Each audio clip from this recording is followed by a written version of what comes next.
Hello guys, मैं हूं श्वेतांक और आप देख रहे हैं दिल ललन टॉप। Z5 पर एक नई फिल्म रिलीज हुई है, नाम है 14 फेरे। इस फिल्म को देवांशु सिंह ने डायरेक्ट किया है।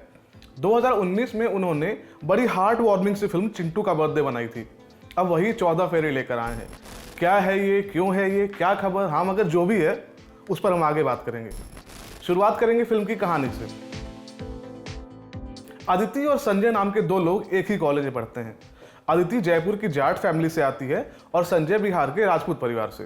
इन दोनों के बीच एक चीज़ कॉमन है, ये दोनों जिन इलाकों से आते हैं वो अपनी ऑनर किलिंग वाली इमेज से पहचाने जाते हैं। खैर, इनकी मुलाकात कॉलेज में रैगिंग प्रोसेस के दौरान होती है। फिर एक गाना होता है और इनके बीच प्यार हो जाता है। ये लोग लिव इन में रहने लगते हैं। दूसरी तरफ इनकी लव स्टोरी से अनजान इनके घर वाले अपने बच्चों के लिए रिश्ता ढूंढ रहे हैं। ऐसे में अदिति और संजय एक दूसरे से शादी के लिए घर वालों को मनाने के लिए एक स्वांग रचते हैं। नकली माता पिता, अनरियलिस्टिक कहानी और कंफ्यूजन से लबरेज इस फिल्म का क्लाइमैक्स ये है कि क्या इनकी शादी हो पाती है, और अगर हाँ तो इसके लिए अपने घर वालों को कैसे मनाते हैं। अब बात एक्टर्स के काम पर।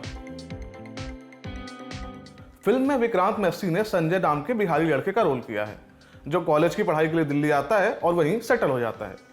विक्रांत इस फिल्म में एक लौते एक्टर हैं जिन्हें देखकर लगता है कि उन्हें पता है कि वो क्या कर रहे हैं। उनकी परफॉर्मेंस बिल्कुल सिंसियर है, मगर वो लगातार ऐसी फिल्मों का हिस्सा बन रहे हैं जो उनके टैलेंट के साथ न्याय नहीं कर पा रही। पिछले दिनों वो गिन्नी वेट सनी नाम की नेटफ्लिक्स फिल्म में दिखाई दिए थे, और अब ये। अदिति का रोल किया है कृति खरबंदा ने। कृति स्क्रीन पर अच्छी दिखती हैं, मगर उनका काम बेहद एवरेज है। फिल्म में एक सीन है जहां फ्रस्ट्रेटेड संजय अदिति से कहता है, प्लीज एक्टिंग करना बंद करो। हमने बस फिल्म का एक सीन गिनाया है, इसे अदरवाइज ना लिया जाए। इन दोनों के अलावा फिल्म में जमील खान, गौहर खान और विनीत कुमार जैसे एक्टर्स भी नजर आते हैं। इनमें से जमील के हिस्से कुछ ढंग के डायलॉग्स और सीन्स आते हैं, बाकियों के करने के लिए फिल्म की कहानी को खींचने के अलावा कोई काम नहीं था। अब जिक्र फिल्म की कुछ अच्छी बातों का। 14 फेरे को सोशल कॉमेडी कहकर प्रमोट किया गया था, क्योंकि इस फिल्म में कास्ट पॉलिटिक्स से लेकर ऑनर किलिंग और डाउरी सिस्टम तक पर बात होती है। दो अलग जाति के लोगों की शादी में किस तरह की दिक्कतें आती हैं, वो चीजें फिल्म दिखाने की कोशिश करती है। 14 फेरे को देखते हुए एक बार को अली फजल और अंगीरा धर की सीरीज बैंग बाजा बारात याद आती है, मगर दोनों कहानियों में बहुत अंतर है। दूसरी खास बात ये कि ये फिल्म बिहारी कल्चर को बड़े ऑथेंटिक तरीके से कैप्चर करती है। शादी के दौरान होने वाले छोटे बड़े इवेंट्स में यह चीज देखने को मिलती है। साथ में वहाँ की भाषा को प्रॉपर लहजे के साथ पकड़ा गया है, मगर किसी भी भाषा या एक्सेंट से जरूरी वो बात होती है जो कही जा रही है, वहां ये फिल्म कमजोर पड़ जाती है।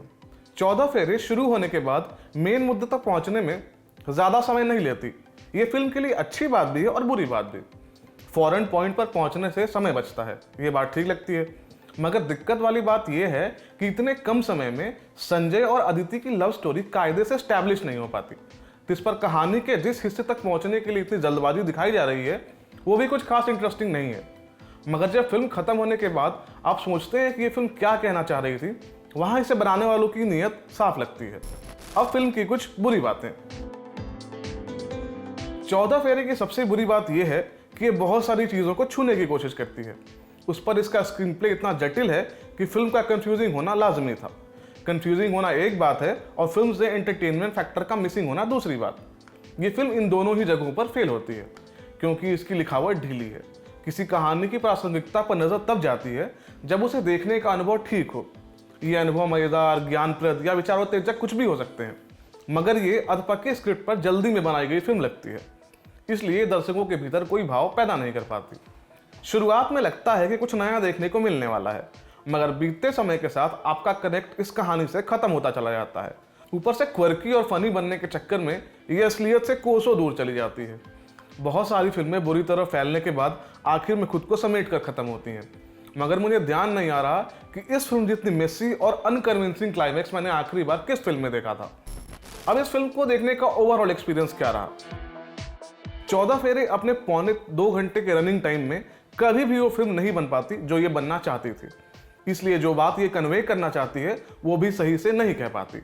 हाँ, एक बात यह है कि एक साफ सुथरी रोमांटिक कॉमेडी है जिसे परिवार के साथ बैठकर देखा जा सकता है, मगर तब जब आपके पास देखने के लिए इससे बेहतर कुछ ना हो। 14 फेरे को Z5 पर स्ट्रीम किया जा सकता है। शुक्रिया, मैं हूं श्वेतांक।